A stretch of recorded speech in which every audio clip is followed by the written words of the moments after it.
Good morning, good morning, good morning. I'm just checking something. I'm just okay.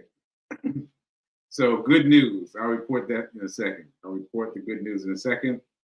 Hey, welcome to Get Rich 101. I'm your host. I'm Sacred Rights. I am the author of this book. Here it is. Hack Your Pain Now. Hack Your Pain Now. And I am a survivor. I am a survivor. I had my stroke on, grab my piece of paper from mom, from on July 14th, 2022. And since then I've been fighting. I've been fighting because I had a hemorrhagic stroke. You haven't heard of it because it's very rare, but it's the type of stroke that only leaves 13% of people alive. 13%. And that's just talking about leaving people alive, period. Just period. Like, even with all the ailments. So I survived a hemorrhagic stroke, and I'm keeping to the path of doing. I'm keeping to the path of doing.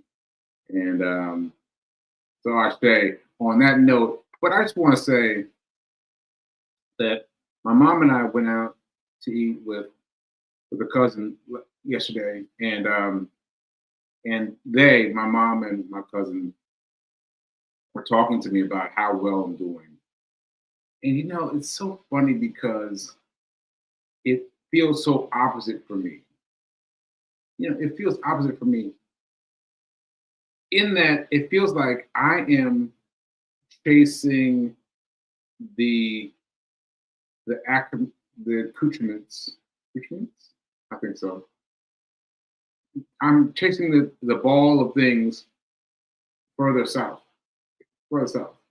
But meanwhile, people are reporting that I'm doing better. But I feel like I'm going down. Everyone is reporting me going up. And so it's this weird feeling. There is this weird feeling inside me that my brain has not yet figured out how to shoot this part of me across the wilds of my thought process,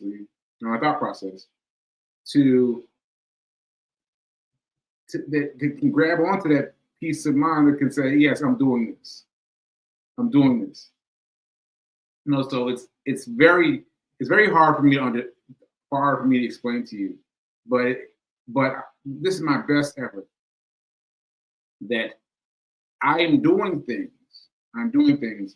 But my brain, my part of the brain that reports whether I'm doing good or bad, is not functioning yet. That part of my brain is not functioning yet. So I just have to believe. I just have to hope. I have to dream. I have to fight for all the things that are happening for me, and I have to just believe that I am doing the right thing. I'm doing the right thing. So anyway, that said, I just want to mention I spoke at my mom's church today. On Sunday, and this was how this came up. So so what had happened was I gave a speech to the unhoused gentleman. Unhoused gentleman is called The Room at the Inn, and they take 10 of the men to my church, to my mom's church, on Mondays, and they let them be there for a night, right? I've done this before. I've been I forget what they call it, but I've been an aide for the overnight visit. What happened during that time was my very first time. I'd never done anything with the unhoused population before. It changed my life.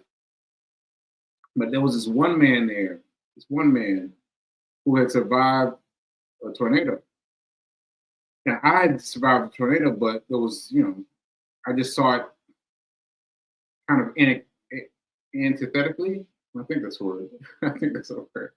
But I just saw it, kind of it was nice. The sky turned green. I remember that the sky turned green. So I went with that in mind. Well, the sky turned green. That was my experience of the tornado. But this man, he had it. He tried to fight the tornado at ground zero in a tent. And I was like, a tent? Ground zero? Like I just couldn't compute. He told me about the noises that a hurricane makes, because apparently if you're down at ground zero, a hurricane makes a sound like a whistle, like a train coming. I was like, what? I never even heard of this. So anyway, he was grabbed by the hurricane and flipped around, and he had a really bad night. He had a really bad night. And he survived it and came to First Baptist Church, Capitol Hill. And he was talking to me about this. Me specifically. Like not anybody else, me specifically, because I was up. I was up and I was wired about what I was doing, if I was doing everything right for the men. And he was up because he couldn't fathom how he could pray for death. He mentioned that he prayed for death and have come through to the other side. And so he was talking to me. He was talking to me. He's like, what do I do? Where do I go? And I didn't have any answers. I mean, I could fib right now and say, oh, I told him all that, but no, I didn't. I could not think of anything. It was just me and him awake in the room together, in the side room, and I just couldn't think of anything to do to satisfy him. But my life has been led by him since then, because hopefully he is no longer in the situation. Hopefully he's well rested, got a great apartment, got everything that he ever wanted.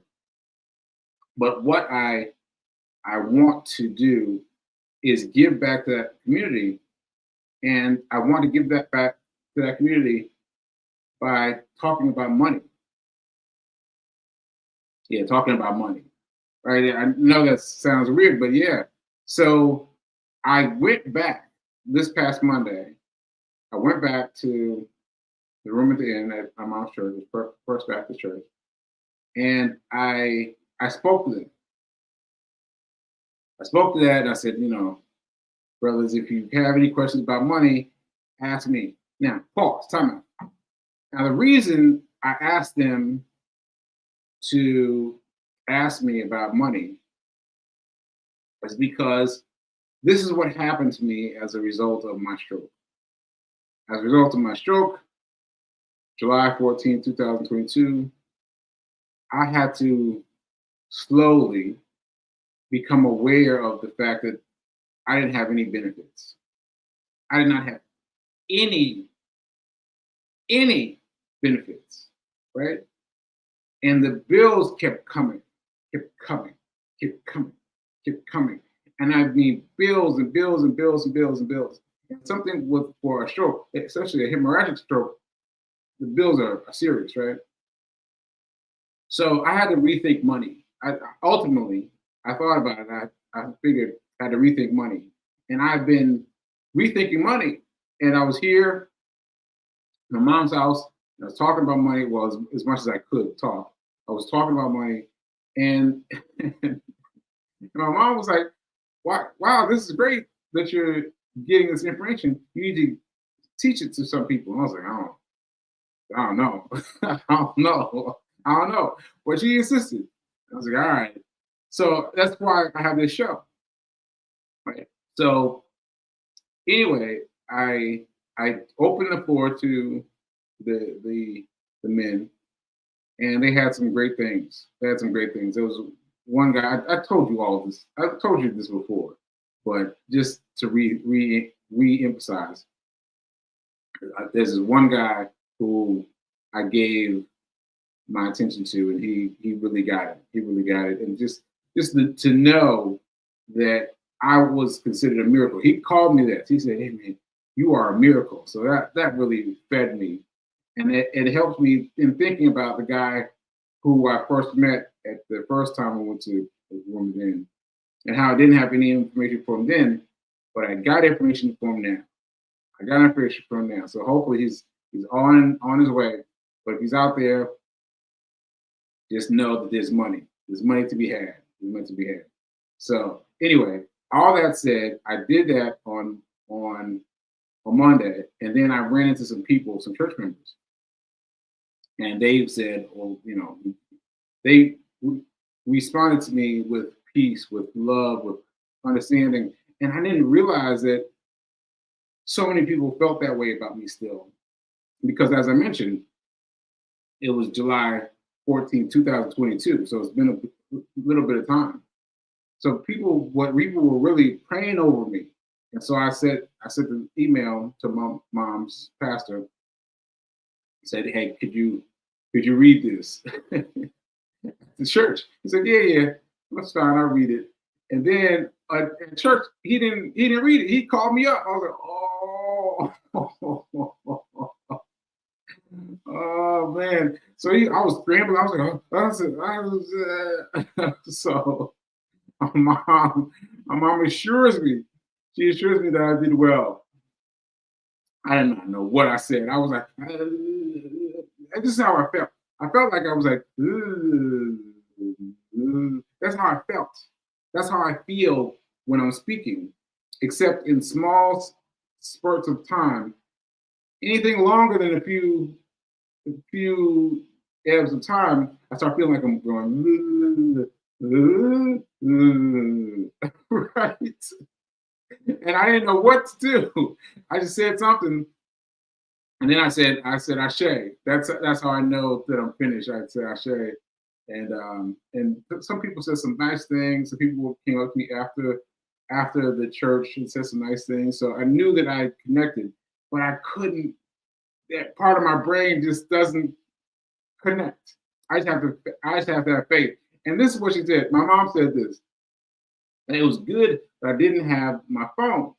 Now, mind you, I had my phone, but I didn't, whatever. I didn't have it out and have my notes because I was thinking that would have been my safe place. Mom was saying, no, it was good. It was heartfelt. I was like, oh, so I just have to trust. I just have to trust. I just have to trust. I just have to trust. And one day my brain will come into full circle, right? And then I'll be able to encapsulate it. Oh, that reminds me of Bygraves, the portfolio that he put all my money into. Yeah. Once again, I'll be able to put everything in my portfolio. Ashe. So anyway, that's what happened. That's what I was talking about with my mom and my cousin last night, and yeah, it was just interesting to talk about that difference. Okay, so now, what was I excited about when the show started? Well, when I started the show, 9:45, I realized that I've been dragging today. I know you can't tell from me now because I'm energized for doing the show. But before the show, I was like, ugh, I didn't want to do the show. I didn't go running yet. Right? And then I realized as I was rolling the intro, I was like, hey, I did not check my status, my trading status, my trading status, right? And so I was looking, and then I was like, that's what you saw me having that reaction. I was like, oh, what? So what happened was Monday, as you know, is my day.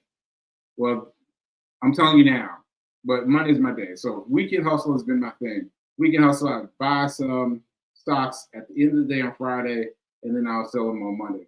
But that has slowly converted itself to Monday period, right?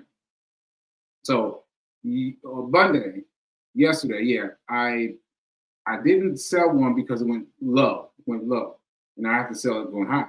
went up, low, high, right? So it went low, and I was like, I'm gonna.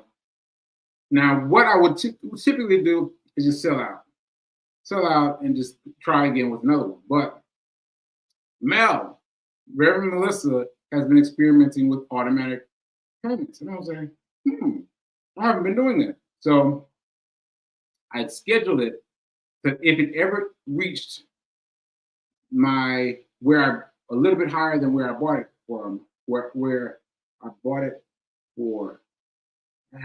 See, that's a aphasia. It was right there, but anyway, I'm gonna try it again. So if the stock price comes up above where I bought it for, then it'll sell, right? And it sold today. My first automatic payment. So the automatic payment means that once you set it, you forget about it. Because I was sitting here being like, but my stock sold itself. And I was like, what? That's fantastic that it sold. I was like, oh, that's really great. So, for those of you who want to be down with me in the conglomerate of trading, come on. Come on, because I got that idea from Mel. Mel learned about trading stocks from me, right? So it's one hand washes the other. One hand washes the other. Like, I wouldn't have had that idea if I hadn't been exposed to Mel trying it. And then because she tried it, I was like, well, I'll try it. And look at that. I made my money. Oh, that's bravo. Bravo, bravo. Let me say some hand clap or something. Oh, I forgot about this. I can't find the hand clap. Ah, shoot. Oh, here's the fireworks. Here's the fireworks. Okay, quick and easy. Quick and easy. All right, so that's that, and I want to shout out to these stories recently. So recently, my computer, which I'm on now, thank you to Amazon for delivering the power cord quickly.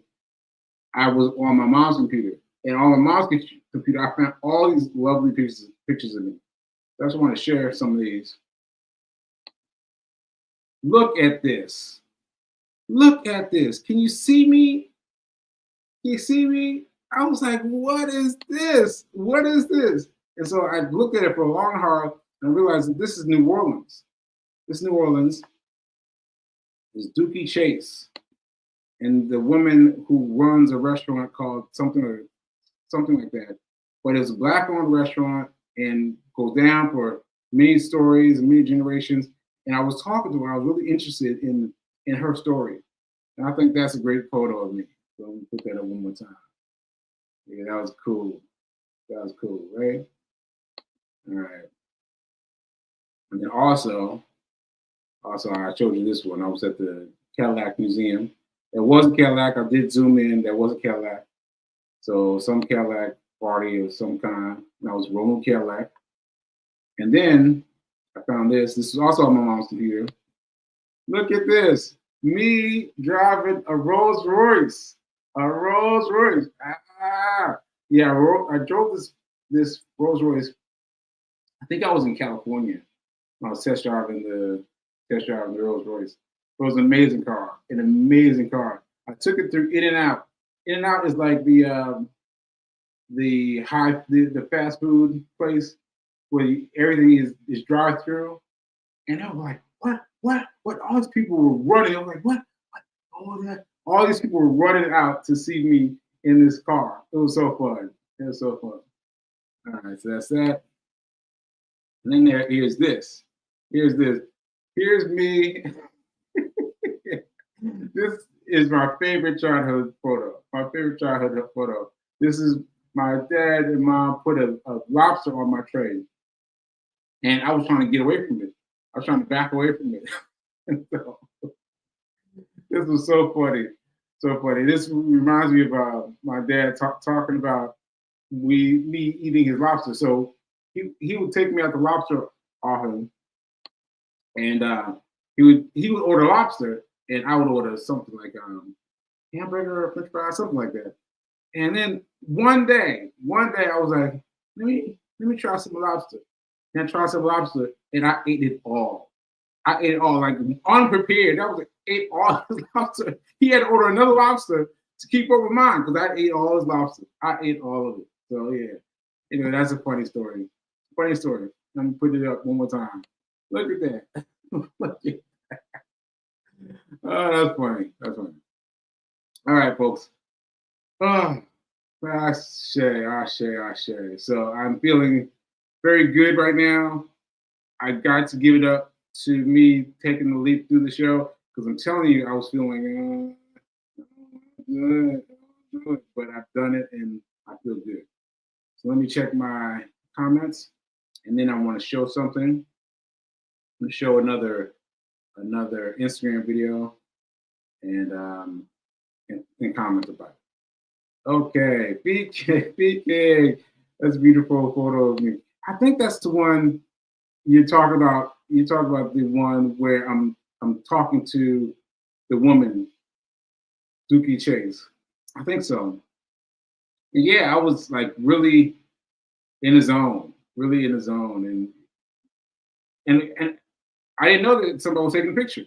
I didn't know someone was taking a picture. Like there was a photographer for that trip. Oh yeah, this was a press trip.